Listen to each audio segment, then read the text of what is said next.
did you find the situation with bike traffic in Hannover the last few days? And in your opinion, what should be done and what should be changed first? And what can the authorities and politicians do, and also each of us, to help improve the situation? And it's your turn now. This is what you do. It looks weird, but I will explain.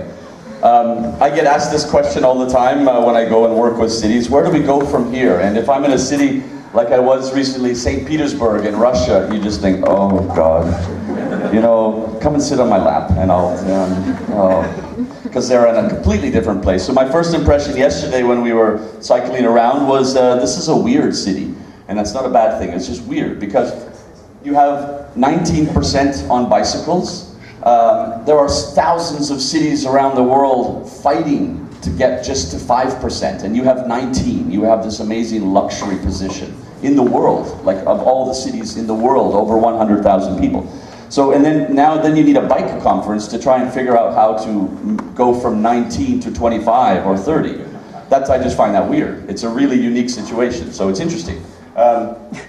My other impression was riding around Hannover it's like playing a video game, right? You know, there's different levels, and you turn the corner, and there's hurdles, and you have to jump over things, and you know.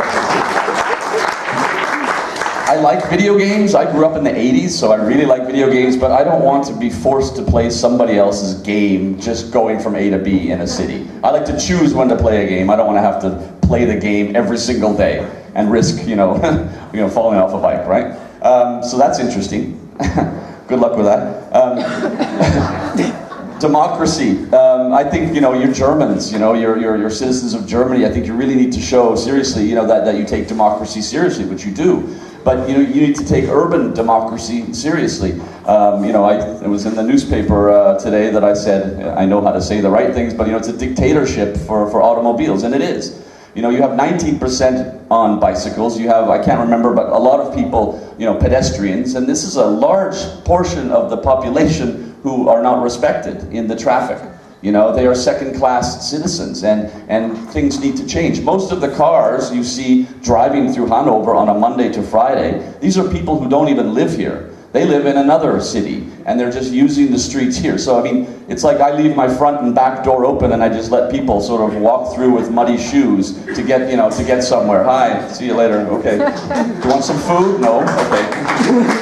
It's Italian traffic planners. I was working in a city in Italy, and we're looking at a map of the city, and this guy, Italian guy, he kept talking about parasites.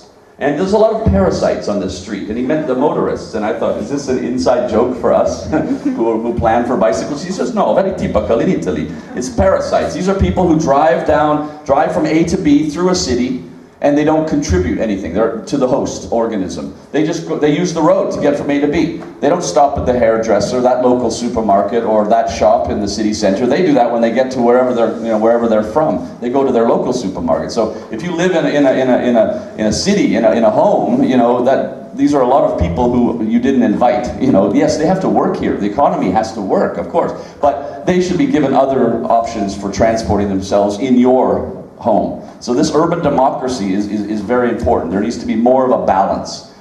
This has been the goal in Copenhagen for many years. The Dutch in cities like Amsterdam really prioritized the bicycle. In Denmark, it was more of a compromise. It was a 30%. And we have achieved that. And now the car is starting to decline because the bicycle has taken over and public transport. But you need to find, first of all, the 33 mix cars, you know, public transport and bicycles. Data. This is incredibly important. This is a city exactly the same size as Copenhagen. In Copenhagen, you know, well, sorry, you guys have 19% on bicycles, but nobody really knows if you do. I don't know how you measure that. And you measured in 2003, and then somebody said, let's do it again in 2013. So I don't know if it's a credible number. In Copenhagen, we have 40 places under the asphalt all over the city every day counting how many cyclists there are. There are cameras counting cars. There are 200 spots around the city counting cyclists. So any street in Copenhagen, I can tell you, and you can test me after, I mean, I can tell you almost how many cyclists are on that street every day. If you want to move to the next level, you know, you need a bike conference, but you need to have data. If you have the right wing who also have to vote, or maybe even the Social Democrats who are a little bit skeptical, you have to say, this is the numbers. You know, you're German, we're Danish, we should understand this. It's numbers, you know, it's measuring things, and you don't, and then you should. That's the next step for the city, is measuring, getting out there and counting, knowing exactly how many people are on bicycles, on foot, in the city. That, information is power. That brings change, is being able to sell the idea with numbers. So do that. Leadership. The whole world wants to do this. Everybody's fighting to get 5%. And you have 19. You know, if I'm waiting for the city. I talked about in the talk yesterday how Seville went to 7% in only a couple of years, and Paris is now at 8% after only 6 or 7 years. The city, like you, with 19%. You know, if you went to 30%, if you did all the things that hopefully you need to do, if you did that and you went to 30%, which I said is possible, I think, in 10 years, the world will just like come and ask you how you did that. It's city branding. People will want to know how you did it. You will be famous in Germany. You'll be famous around the world. They'll like stop in Hannover to get to Copenhagen, or to Amsterdam. It'll be like, seriously,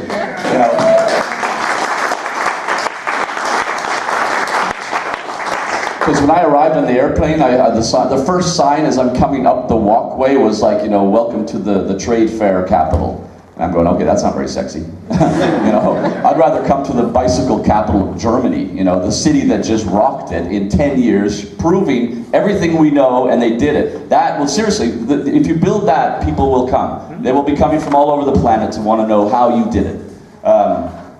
Cargo bikes, more cargo bikes. You have 19%. You have cities like Strasbourg with 13, 15%. Cargo bikes are everywhere. I know it's growing here, but this is the perfect city for cargo bikes. Whereas in France, in French cities, they're subsidizing cargo bikes for families and small businesses. You could and the visual effect of more cargo bikes on the streets really accelerates the growth of bicycle culture. It also just makes really logistical sense with cargo bikes in a city. So subsidies from the region or the city for families or small businesses. Get more cargo bikes out there, and you'll see how things change. House. You've built with your, regarding bicycles and in your city, you have built a fine house. You have a foundation, you have solid walls, good German building, it's not going to fall over. There's a roof, but there's holes in it. You need windows. You gotta put some windows in, some doors. You have to plant some trees in the front yard. You have to put in some nice furniture. You have to take that house and make it a home. And that's really the goal. Riding a bicycle, walking in the city, everything about making this a more livable city. It's a house right now, and it could be a home, and it's up to you to do that. Thank you.